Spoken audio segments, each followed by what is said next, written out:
Apex youth के leader Stanzin चौसफुल ने लेह में प्रेस कॉन्फ्रेंस से खिताब करते हुए लद्दाख में रोजगार के मसाइल को उजागर किया। उन्होंने बताया कि महकमे हायर एजुकेशन ने 77 खाली गेजेटेड असामियों को यूनिवर्सिटी ऑफ लद्दाख को मुंतकिल कर दिया है। उन्होंने कहा है कि हायर एजुकेशन डिपार्टमेंट को उनको अपने तौर पर भर्ती करना है। उन्होंने कहा कि लद्दाख रिहायशी सर्टिफिकेट गेजेटेड पोस्ट्स के लिए लाजमी होनी चाहिए। उन्होंने कहा कि LHDC के दोनों CECs ने एक नोटिफिकेशन के जरिए गेजेटेड असामियों को भर्ती वक्त LRC के लाजमी होने का जिक्र किया। एपेक्स यूथ फॉर्म हुआ था तो हमने साफ साफ ये भी कह दिया था कि हम 6 शेड्यूल और ये अनएम्प्लॉयमेंट पे हम ज़्यादा स्ट्रेस करेंगे। तो यही आज हमारा दूसरा पॉइंट यानी कि अनएम्प्लॉयमेंट, उस पे हम ज़्यादा स्ट्रेस करते हुए आज फिर से अनएम्प्लॉयमेंट इशू से लेके हम एक पॉइंट पे बात करने के लिए आप सबके सामने हाजिर है।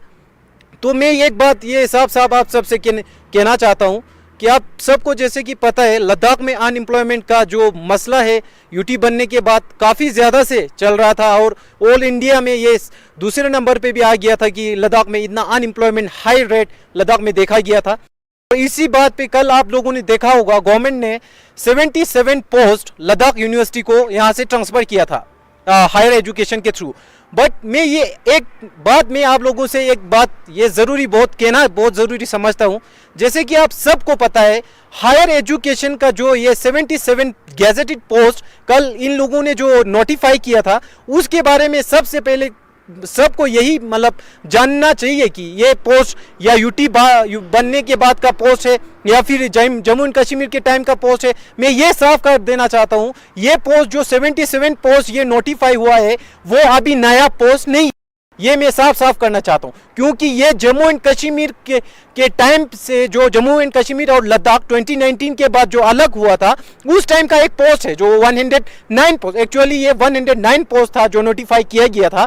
बट उसके बाद 32 पोस्ट फिलअप किया था। उसके बाद 2019 से लेके आज 2023 तक ये 77 पोस्ट क्यों नोटिफाई नहीं किया? सबसे मेरा क्वेश्चन यही है। 2019 से लेके 2023 आज अभी हो रहा है, यहाँ तक आप लोगों ने क्यों नोटिफाई नहीं किया? और दूसरी बात, और मैं ये बात भी साफ साफ कर देना चाहता हूँ कि हायर एजुकेशन ने ये जो पोस्ट है जो कश्मीर के गवर्नमेंट के जब हम अलग हुआ था तो हायर एजुकेशन को ये दिया था, तो ये लद्दाख यूनिवर्सिटी को आप लोगों ने क्यों रेफर किया? क्योंकि ये पोस्ट हायर एजुकेशन खुद को कंडक्ट करना चाहिए था। जो लद्दाख PSC जो बार बार हमारे जो रिप्रेजेंटेटिव कह रहे थे कि लद्दाख को एक लद्दाख PSC चाहिए था, हाँ मैं आज ये कह रहा हूँ कि ये लद्दाख PSC अभी कहाँ गुम है। अगर लद्दाख PSC होता तो आज खुद ये हायर एजुकेशन ये कंडक्ट कर पाता। और सबसे या और दूसरी बात, हायर एजुकेशन के पास इतना पावर नहीं है क्या, इतना इंफ्रास्ट्रक्चर नहीं है क्या कि आज ये पोस्ट हम रिक्रूट नहीं कर सकते थे?